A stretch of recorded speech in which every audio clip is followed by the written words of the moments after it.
विधान परिषदेचे अर्ज भरण्याची काल शेवटची मुदत होती। महायुतीमध्ये विधान परिषदेचा जागा वाटप फायनल झालं आणि यामध्ये जो काही जागा वाटपाचा फॉर्म्युला आहे 3 पक्षांचा तो पण समोर आला। मात्र यामध्ये आरपीआय पक्षाला एक तरी जागा द्यायला हवी होती अशा प्रकारची प्रतिक्रिया रामदास आठवलेंनी एक्स पोस्टद्वारे दिलेली आहे। आपल्या सोबत मंत्री रामदास आठवले आहेत। तुम्ही ट्विट करत म्हटलात की एक तरी जागा या विधान परिषदेला मिळायला हवी होती। तुम्ही विधानसभेच्या वेळी सुद्धा जागा मागितल्या होत्या, लोकसभेच्या वेळी पण जागा मागितल्या होत्या, मात्र आरपीआयला बाजूला ठेवून हे जागा वाटप केलं जातं असं तुम्हाला म्हणायचं आहे का? हा ही गोष्ट खरी आहे की रिपब्लिकन पार्टी ऑफ इंडिया हा महायुतीचा घटक पक्ष आहे।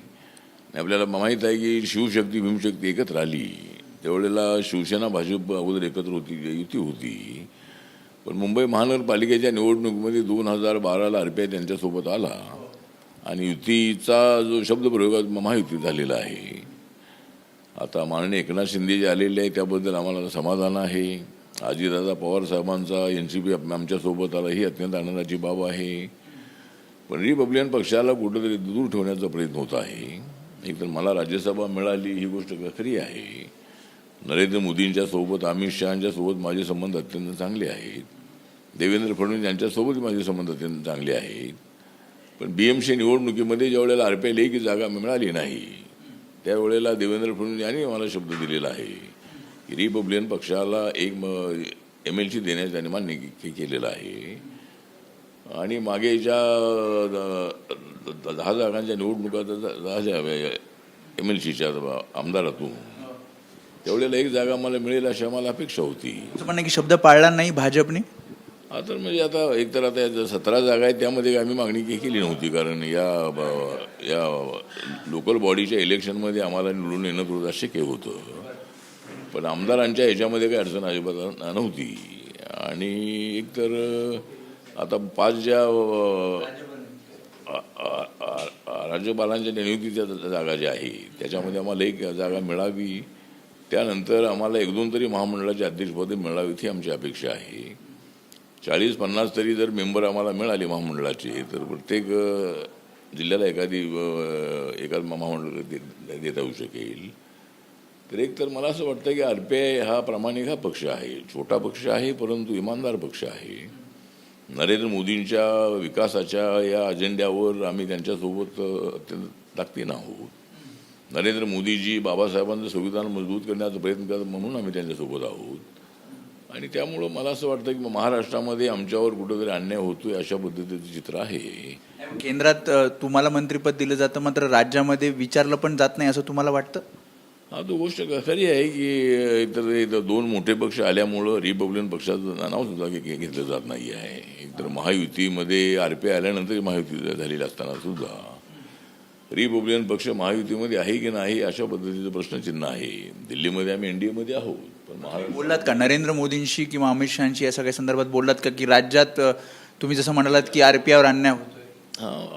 आरपीआयवर अन्याय होतो गोष्ट खरी आहे, कारण आता त्याची अडचणी त्यांची अशी आहे की माननीय एकनाथ शिंदेजी आणि एनसीपी त्यांच्यासोबत असल्यामुळं आणि BJPमध्ये मोठी गर्दी झालेली असल्यामुळं त्यांना त्यांचे कार्यकर्ते सांभाळायचे मी काय करणार, कारण माझ्यासोबत अनेक वर्षांपासून एक कार्यकर्ते आहेत ज्यांच्यामुळे मी दिल्लीला पोचलेलो आहे। त्यांना मला न्याय देता आला नाही तर काय अर्थ नाही आहे। त्यामुळं मला असं वाटतं की देवेंद्र फडणवीस यांनी दिलेला जो शब्द आहे तो पाळावा आणि एक MLC आणि आम्हाला 1-2 महामंडळाचे अध्यक्षपद काय मेंबर जिल्ह्याच्या कमिट्या तालुक्याच्या कमिट्या यशू अशा पद्धतीनं आम्हाला कुठंतरी न्याय मिळाला पाहिजे।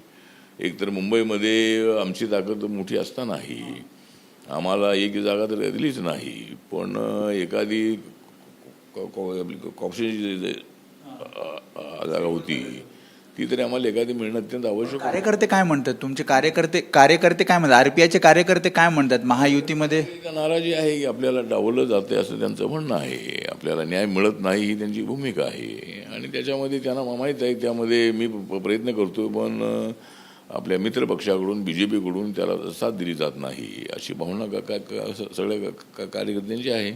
तुम्ही नाराजी व्यक्त केली अशीच नाराजी माजी मंत्री अब्दुल सत्तारांनी सुद्धा व्यक्त केली। त्यांचं म्हणणं आहे की छत्रपती संभाजीनगरमध्ये शिवसेनेची ताकद असताना सुद्धा भाजपकडनं त्यांना बाजूला केलं जाते, शिवसेनेला बाजूला केलं जाते. त्यामुळे दोन शिवसेना एकत्र आल्या पाहिजे. खरंच भाजपकडनं काही पक्षांना डावललं जाते असं तुम्हाला वाटतं, जे अब्दुल सत्तार बोलतात? मला वाटतं की त्यांना डावललं जाते असं दिसत नाही. कारण 17 जागापैकी जे 11 जागा BJP लढते, जे 4 जागा शिवसेनेला मिळालेल्या आहेत, 2 जागा NCPला मिळालेल्या आहेत.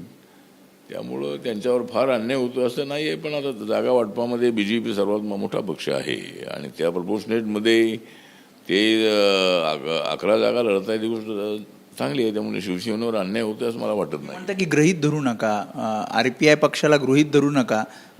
नाही, RPI पक्षाला म्हणजे RPI आपल्यासोबत आहेच, पण आता तुम्ही प्रत्येक वेळेला जर आम्हाला डावलत असाल तरी आमची मोठी नाराज आमच्या त्या समाजामध्ये आहे.